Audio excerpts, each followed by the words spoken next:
Preguntas 78 y 79 del test de primera vuelta. Comentamos las infecciones bacterianas que producen la enfermedad de transmisión sexual. Vamos a considerar principalmente dos bacterias de manera conjunta, que son Neisseria gonorrhoeae, gonococo, y Chlamydia trachomatis.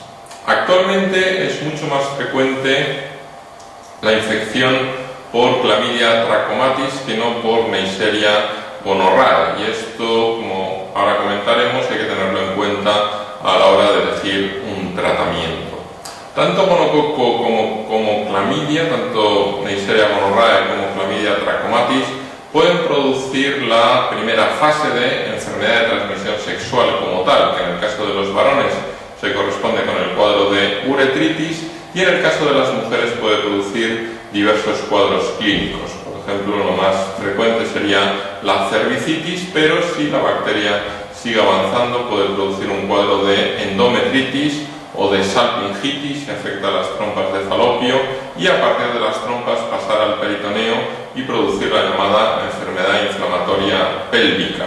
En ocasiones las bacterias se diseminan por todo el peritoneo y dan lugar a un cuadro de peritonitis secundaria, en este caso peritonitis secundaria de origen genital. Y por último, dentro de esos cuadros clínicos de enfermedad de transmisión sexual, existe un cuadro peculiar que es la denominada perihepatitis o síndrome de Fitzhugh-Curtis. Desde el punto de vista clínico se suele ver en mujeres jóvenes que refieren dolor en el hipocondrio derecho, y al realizar una laparoscopia se ve una imagen característica denominada en cuerdas de violín. Se ven tractos fibrosos entre la cápsula de Gleason, que recubre el hígado, y el peritoneo parietal de la paciente, síndrome de perihepatitis o Fitzhugh-Curtis. Todos estos cuadros, uretritis, cervicitis, endometritis, salpingitis, enfermedad inflamatoria pélvica, peritonitis y perihepatitis, pueden estar producidos tanto por gonococo como por Chlamydia. A continuación vamos a comentar la segunda y la tercera fase de la infección por gonococo. Estas ya son exclusivas del gonococo. La segunda fase es lo que se denomina el cuadro de gonococemia. El gonococo atraviesa la pared uterina y es capaz de producir un cuadro de bacteriemia. Es un cuadro más frecuente en las mujeres que en los varones, y una posibilidad que nos pueden poner en el enunciado como pista, entre comillas, para pensar en esta infección, es que coincide con la menstruación. Se produce un cuadro de fiebre por paso del gonococo a la sangre, que se acompaña de focalidad en las siguientes localizaciones. El paciente puede tener tenosinovitis, inflamación de los tendones y de las vainas tendinosas. Puede tener artralgias difusas cambiantes, afectando a múltiples articulaciones, y puede presentar además lesiones cutáneas pustulosas, habitualmente sobre las articulaciones que duelen. Fiebre con tenosinovitis, artralgias y lesiones cutáneas pustulosas. A pesar de que el paciente no reciba tratamiento antibiótico, ese cuadro de gonococemia puede remitir espontáneamente. En menos de una semana el paciente se puede quedar asintomático sin necesidad de tratamiento específico. Y en ocasiones aparece la tercera fase de la infección por gonococo, que es una fase de infección localizada. Lo más frecuente en la tercera fase es el cuadro de artritis, pero ya no se trata de una poliartralgia difusa, sino un cuadro de monoartritis de grandes articulaciones. Lo más frecuente, la afectación de la rodilla, la afectación de la articulación de la rodilla. Por tanto, ese sería el resumen de las tres fases de infección por gonococo. La primera la comparte con Chlamydia trachomatis. Un aspecto muy preguntado en el examen sería el diagnóstico y tratamiento que se debe poner según el resultado de la prueba diagnóstica que se haga en el caso de enfermedad de transmisión sexual por gonococo o por Chlamydia. El esquema sería el siguiente: cuando acude el paciente con uretritis o con cervicitis, se debe tomar una muestra del exudado que procede de la uretra o del cervix, Con ese exudado se debe realizar una tinción de Gram. Según el resultado de la tinción de Gram se hará un diagnóstico y según el diagnóstico realizado se pautará un tratamiento. Una posibilidad es que en el exudado con la tinción de Gram el microbiólogo nos diga que se observan diplococos Gram negativos intracelulares, fagocitados por las células. Eso sugiere infección por gonococo. Realizaremos el diagnóstico de infección por gonococo. Diplococos se denominan así porque son cocos que van en parejas y cocos, por tanto no bacilos, es decir, que son bacterias redondeadas, no alargadas, y Gram negativos, por tanto, que se tiñen de color rojo con la tinción de Gram. Diplococos Gram negativos intracelulares harían el diagnóstico de infección por gonococo. La otra posibilidad es que el microbiólogo comente en el resultado del Gram que se ven células inflamatorias, pero no se observan diplococos Gram negativos intracelulares.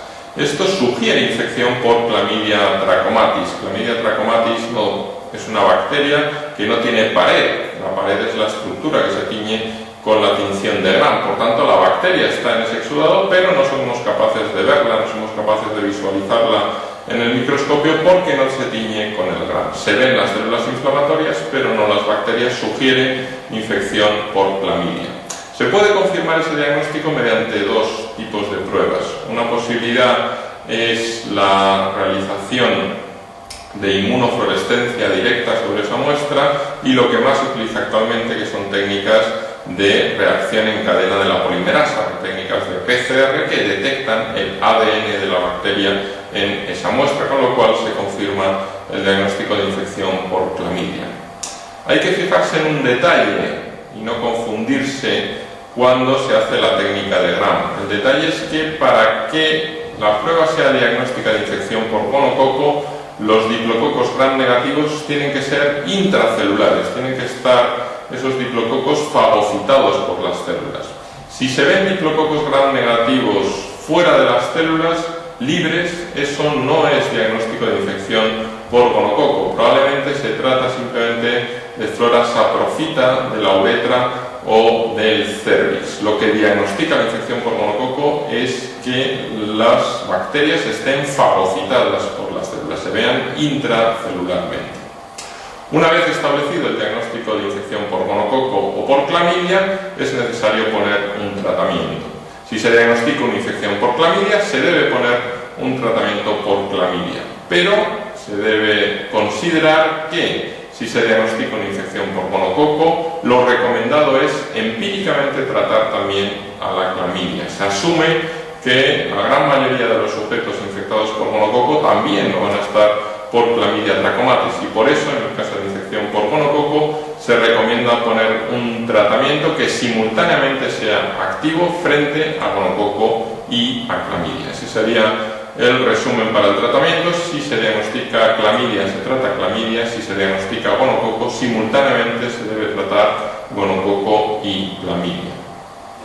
¿Qué opciones tenemos para el tratamiento de gonococo y de Chlamydia? En el caso de gonococo, el antibiótico más utilizado es ceftriaxona en dosis única por vía intramuscular. Una alternativa sería el empleo de quinolonas por vía oral en dosis única para el tratamiento de gonococo. En los últimos años cada vez se describe con mayor frecuencia el gonococo resistente a las quinolonas, por eso actualmente en las recomendaciones de Estados Unidos sobre el tratamiento de la infección por gonococo no se recomienda el empleo de quinolonas. La alternativa sería ceftriaxona por vía intramuscular. Para el tratamiento de la Chlamydia existen también varias posibilidades. Clásicamente la infección por Chlamydia se ha tratado con doxiciclina por vía oral durante 7 días. Tratamiento por vía oral con doxiciclina durante 7 días. La alternativa más moderna sería el empleo de uno de los llamados nuevos macrólidos, que es la acitromicina. Acitromicina por vía oral en dosis única de 1 gramo para el tratamiento de Chlamydia trachomatis. Y existen algunas posibilidades para, con un solo antibiótico tratar las dos bacterias a la vez, en el caso de que sea necesario tratar simultáneamente gonococo y clamidia. Una posibilidad válida hasta hace poco era el empleo de las quinolonas por vía oral, que para el tratamiento de la clamidia era necesario administrar durante al menos 7 días, pero como ya hemos comentado, el gonococo es posible o es probable que actualmente sea resistente a esa quinolona y por tanto es una opción que ha perdido importancia en la práctica clínica. La otra opción para con un solo antibiótico tratar ambas bacterias a la vez sería el empleo de nuevo de acitromicina, el nuevo macrólido, acitromicina por vía oral, pero en este caso sería una dosis única de 2 gramos. Para que tenga actividad frente a gonococo es necesario administrar 2 gramos en dosis única. Aparentemente este es el tratamiento más sencillo cuando simultáneamente se quieren tratar gonococo y clamidia, pero tiene 2 inconvenientes. Uno de ellos es que es una pauta cara, acitromicina 2 gramos en dosis única es una pauta más cara que otras combinaciones, y el otro inconveniente es que se suele tolerar mal desde el punto de vista digestivo. No es infrecuente que el paciente presente náuseas, vómitos y por tanto el tratamiento sea ineficaz. En general, para el tratamiento de las enfermedades de transmisión sexual se suele recomendar el tratamiento con dosis única, porque eso va a disminuir la posibilidad de que ese paciente mantenga la cadena de transmisión de esa enfermedad de transmisión sexual. Así que la alternativa más habitualmente empleada es la combinación de ceftriaxona por vía intramuscular para el tratamiento del gonococo en dosis única, más acitromicina 1 gramo por vía oral en dosis única para el tratamiento